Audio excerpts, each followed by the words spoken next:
Andrew Luck finally tells us why he retired, man. We all thought Andrew Luck retired a little too early, but he finally gave us a real interview. You could put him in your franchise and say, that's our guy. 100%. So then when he retired 3 years ago, a few weeks before his 30th birthday, I mean, I remember that day and the breaking news during a game. It was a preseason game. 30's kind of young for a quarterback to retire. What was really going on? Today, for the first time, Andrew Luck provides Why did shit turn answers. like this? Jeremy Schaap has more in today's edition of Outside the Lines on SportsCenter. NFL quarterbacks are the suns at the heart of the American. So much orbits around them, fates of franchises in our most popular league. Those quarterbacks who are Hall of Fame timber, they're a smaller subset. They're highly coveted and highly compensated. At any given time, there may be half a dozen such players or fewer active in the NFL. Andrew Luck was one of them. And then he said, enough. How many Hall of Fame quarterbacks do y'all think is in the league right now? Let me know. A series of conversations over the last several months, Luck has explained what he was going through, what he was thinking to our Seth Wickersham. No cameras were present, but Luck did allow audio recordings to be made. This certainly isn't how I envisioned this or planned this, but I am going to retire. This is not an easy decision. Honestly, it's the hardest decision of my life.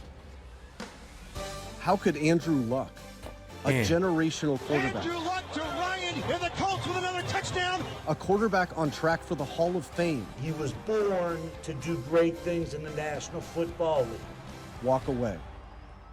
I don't remember specifics beyond an overwhelming sense of relief, and I don't think I felt that type of unburdening ever.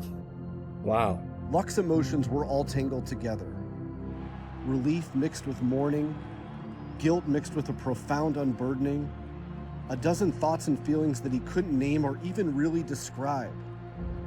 He walked away from football because he had fallen out of love with it. Wow. Damaged not only by chronic pain, but by how he acted in chronic pain. Withdrawn, selfish, scared, and hurting. Luck is now 32 years old. He is a married father of two. He spent the first few years of his new life parenting, skiing, journaling, fishing, and he's asked himself a lot of hard questions. Why did he really retire? Was his retirement exemplar of a lack of toughness? It's coming back to football? Or was it actually a courage few could imagine? Why did playing quarterback, with all of its uniquely American job requirements, both define him and turn him into someone he wasn't proud of? I doubt I will ever find the answers, all of them, or any answers.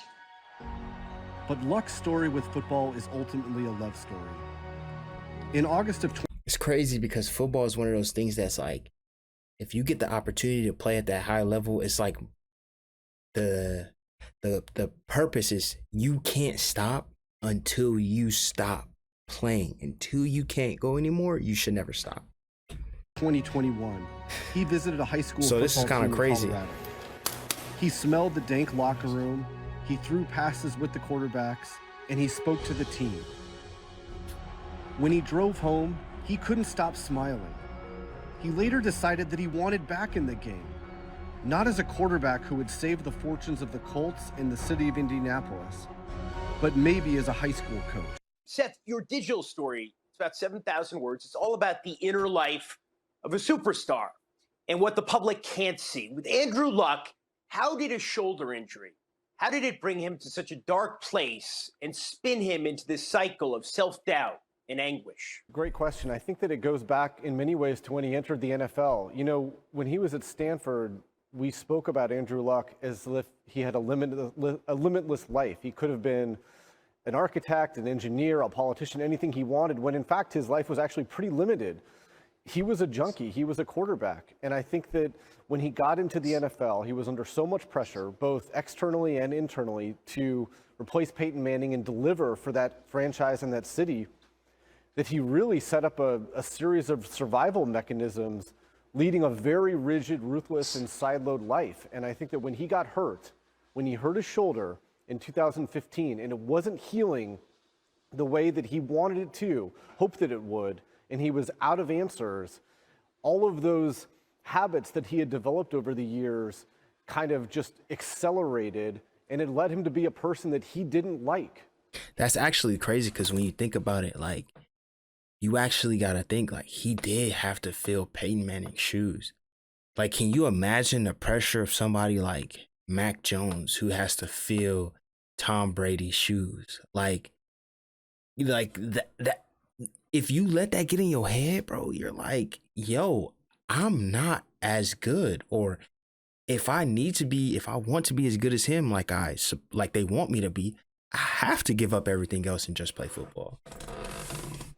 So, he's so conflicted, and he's pinballing from this sense of guilt to these existential questions about what he's doing with his life, who he is, what's really important to him.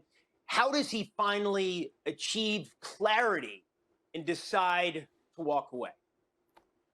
It's been a process, and I think that he has what he told me, the clarity that he doesn't need perfect clarity. He told me that he doesn't know if he'll ever have all the answers or any answers as to why he truly retired. In the years and months after he retired, I mean, he traveled the world, but he spent a lot of time trying to mine his own thoughts, speaking with therapists, journaling, speaking to his wife, trying to figure out what this decision revealed about him. It wasn't that he regretted the decision, although he wished he had retired earlier so that he didn't leave the team as it was in training camp. It was what the decision revealed about him and who he thought he was and the story he had told himself. And those are questions that he's asked himself so much over the past couple of years that I think that he's finally realized that he may not ever have perfect clarity on what those answers might be. That's tough. Seth, if he never got hurt. Look at him. He's like, clarity on what those answers might be. He like, that ain't good enough. I need a better answer. Seth, if he never got hurt in the first place, and he'd had those great first 3 seasons, do you think he'd still be playing now at the age of 33, even with all of his ambivalence about football? It's a great question. I think that probably the answer is yes. He went off to Holland in 2017. He spent 6 weeks there, not only to get his shoulder right, or to start to get it right, but also to just become a person that he was more proud of, that he liked better. And when he returned to play in 2018, he promised himself and his wife, to be Nicole, that he would never return to that kind of dark, selfish state that he was in when he was in so much pain and looking for answers with his shoulder. And so he did that 2018 season, wins Comeback Player of the Year, and really, he wishes he had just retired after that season ended. He had proven to everybody, including himself, that he could play at a high level. His foot was bothering him, which of course at the time he didn't realize how bad it was going to get.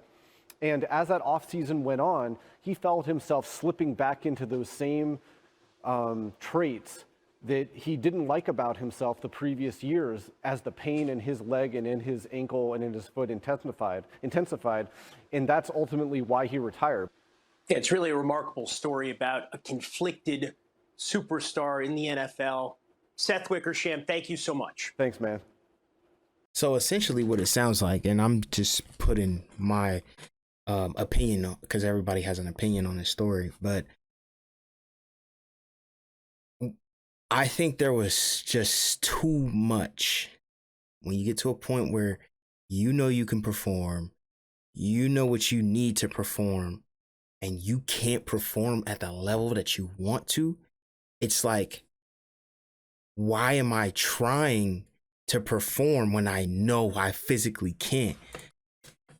So to his question, from what I'm hearing, is essentially his injuries really destroyed his career, because he realized, like, I can get injured, I can heal, but the healing process that I have to go through, I'm not into that.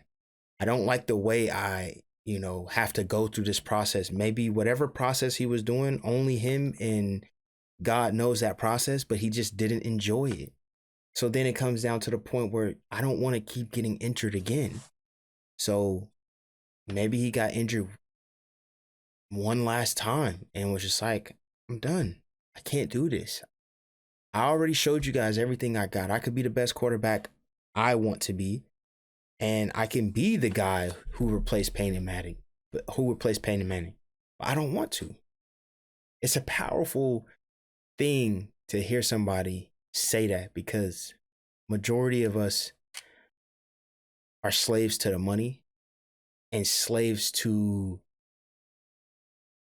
what other people want for us. And this is just a large, intensified scenario of he did what he wanted to do and didn't care about what it costs. He only wanted to do what he wanted to do. And apparently it turned out well for him. So shout out to Andrew Luck, man. I ain't gonna lie, you left the coast in shambles, but they bounced back one day.